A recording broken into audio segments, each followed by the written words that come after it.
Waalaikumsalam warahmatullahi wabarakatuh. Terima kasih kepada semua yang telah hadir pada mata kuliah bahasa Indonesia. Selanjutnya kami dari kelompok 3 perkenalkan, saya sebagai moderator, Polda sebagai pemakalah, Kepala sebagai pemakalah, dan saya sebagai pemakalah. Baik, mempersingkat waktu langsung saja pada materi pertama, yaitu yang akan disampaikan oleh Polda. Pengertian surat menyerah. Surat menyerah merupakan suatu kegiatan untuk mengadakan hubungan secara terus-menerus antara pihak satu dengan pihak lainnya. Kegiatan surat menyerah ini disebut juga dengan istilah lain, yaitu korespondensi.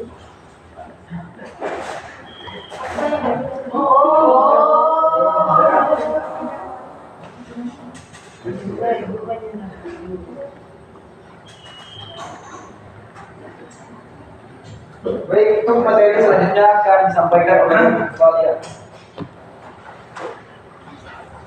Surat resmi.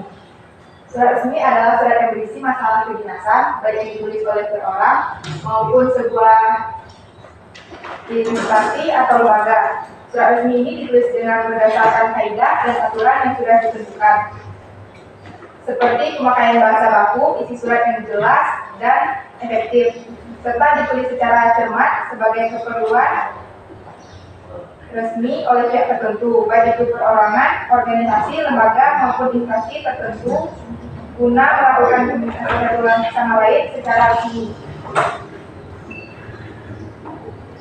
Surat pribadi adalah surat komunikasi tertulis untuk menyampaikan berita atau informasi yang dibuat atau dikirim oleh seseorang sebagai pribadi, baik kepada perorangan yang tidak bersifat kedinasan maupun kepada organisasi atau lembaga.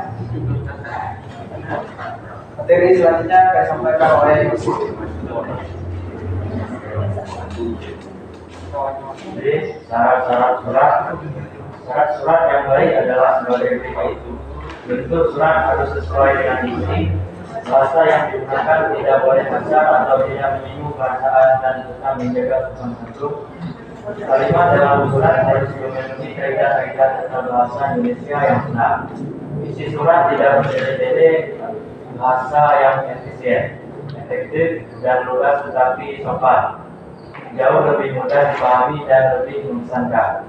Surat ditulis dalam bentuk yang menarik dan tersusun sesuai dengan peraturan. Untuk itu penulis harus memahami berbagai bentuk surat yang digunakan. Penggunaan singkatan kata yang umum dipakai dalam surat menyurat, penggunaan tanda baca dan huruf besar pada tempatnya. Menarik wujud dan fisiknya, mutu kertas, bentuk surat, ketikan dan sebagai berikut.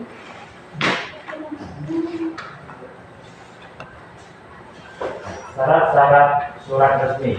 1. Tanggal pembuatan. 2. Identitas pengiriman dan penerima. 3. Salam pembuka dan penutup. 4. Nomor surat. 5. Subjek dan perihal. 6. Isi surat yang terstruktur. 7. Bahasa formal dan jelas. 8. Lampiran jika ada. 9. Tanda tangan. 10. Cap perusahaan atau instansi.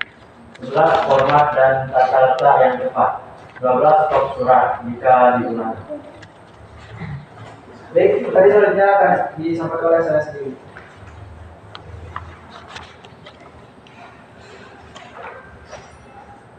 Syarat-syarat surat pribadi. Tanggal 1. Tanggal pembuatan. 2. Nama pengirim dan penerima. 3. Salam pembuka dan penutup. 4. Isi surat yang pribadi. 5. Bahasa formal. 6. Tidak memerlukan nomor surat atau kod surat. 6. Tidak objek tanda tangan. 7. Isi bebas dan fleksibel. 8. Kekasualan dalam penyampaian pesan. 9. Ekspresi perasaan. 10. Dapat menyetarakan gambar atau ilustrasi. 10. Privasi dan keberlanjutan hubungan pribadi. Ketentuan surat resmi. Ketentuan penulisan surat resmi atau dinas. Surat dinas harus menggunakan surat yang berisi nama instansi atau perusahaan. Surat dinas harus mencantumkan nomor surat dan tanggal surat. Surat dinas harus mencantumkan alamat individu. Surat dinas harus mencantumkan salam pembuka dan penutup yang resmi. Surat dinas harus mencantumkan isi surat yang jelas dan terperinci. Surat dinas harus mencantumkan tanda tangan dan nama pengirim surat. Baik, itu materi selanjutnya akan disampaikan oleh Bunda.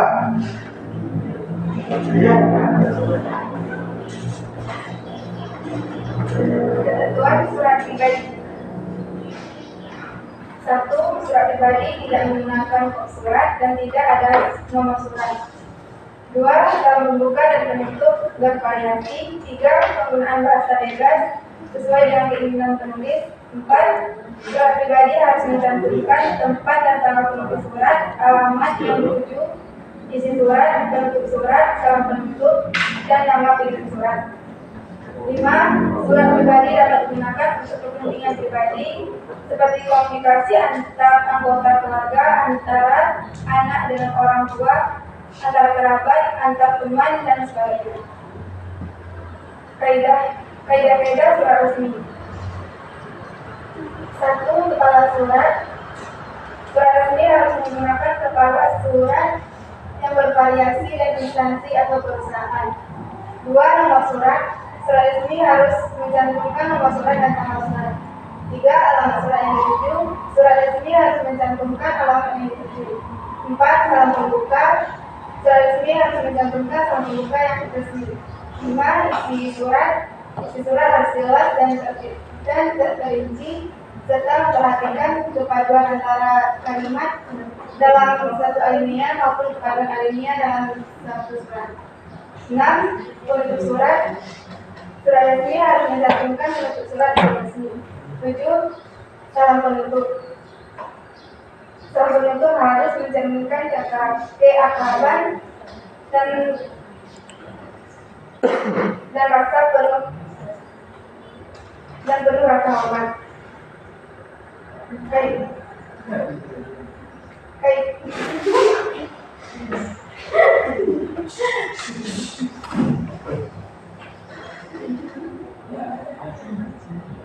Kaidah-kaidah surat pribadi.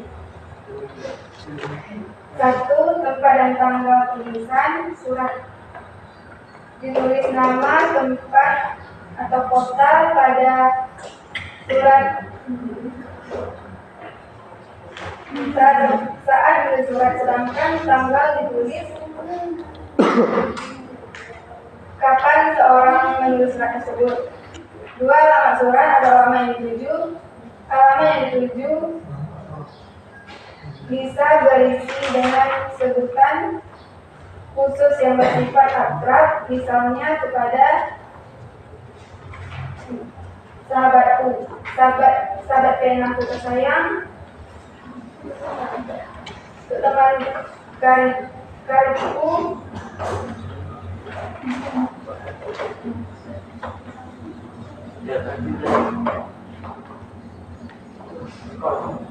untuk dan untuk ayah dan bunda tersayangku dan teman-temanku. 3. Salam pembuka dan penutup surat. Salam ini bervariasi dan mencerminkan keakraban dan kemerasaannya. 4. Isi surat disampaikan dengan jelas dan dengan bahasa yang satu. Isi surat bervariasi karena bersifat pribadi. 5. Penutup surat ditandai dengan kalimat yang mengakhiri surat. 6. Penutup surat dan salam penutup. Dalam surat pribadi, salam penutup bervariasi dan mencerminkan keakraban dan kemerasaannya. Untuk selanjutnya kami buka sesi tanya jawab. Belum sesi tanya jawab, kami buka sesi kritik dan saran. Mohon untuk masing-masing kelompok menyiapkan kritik dan saran pada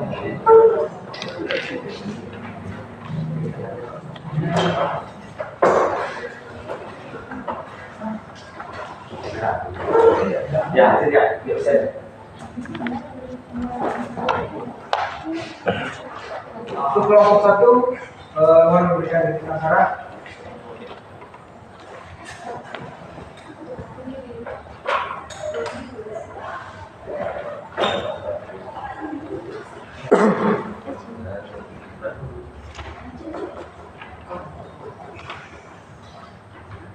Kelompok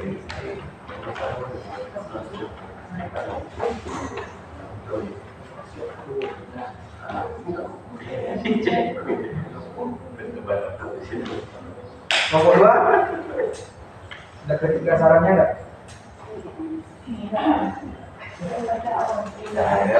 Ada berapa berarti?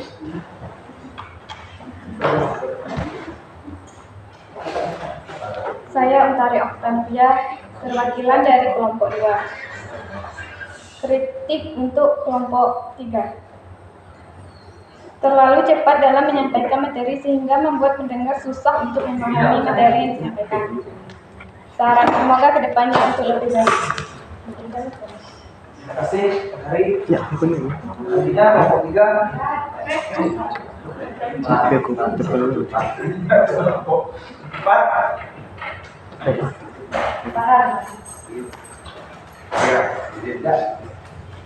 Saya Pak Fikri, perwakilan dari kelompok 4. Kritik saya pembakalan terlalu berlebihan.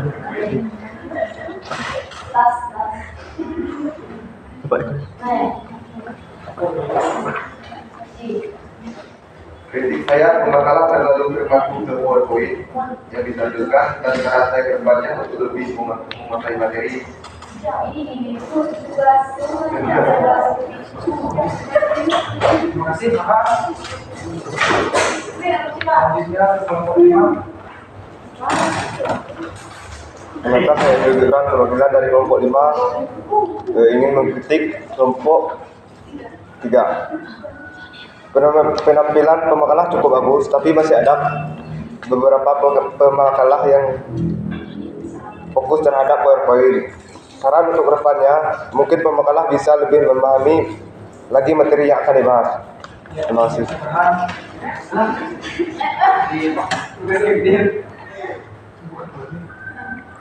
Kelompok 6, silakan memberikan kritik dan saran.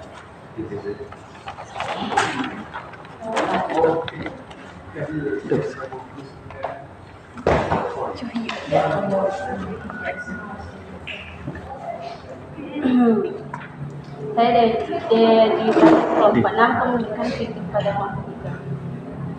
Penampilannya masih terpaku kepada PPT dan suara dari sebagian pemakalah masih pelan sehingga kami para notulen sulit untuk memahami. Para audiens sulit untuk memahami materi. Selanjutnya lebih baik. Ya, terima kasih ya. Selanjutnya kelompok 7.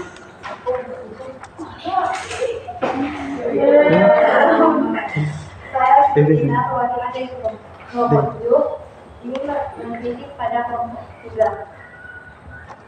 Makalah yang kalian buat terlalu singkat, banyak sekali kata yang sulit kami pahami. Saya, kedepannya tolong ditambah lagi rincian materi dalam kelompok kalian dan kata-katanya tolong dibuat dengan jelas-jelas. Terima kasih. Terima kasih, Oci. Terima kasih untuk teman-teman semua yang telah memberikan kritikan sarannya. Untuk selanjutnya kami kasih tanya jawab. Untuk masing-masing kelompok hanya diperbolehkan memberikan satu pertanyaan. Saya. Dimulai dari kelompok 1. Antara dan kelompok 1. Bagaimana kriteria penulisan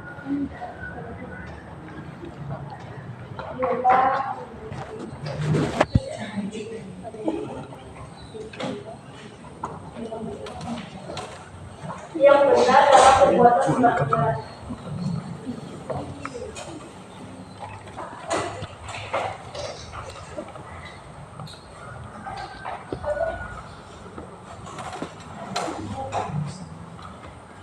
Untuk kelompok 2, silakan.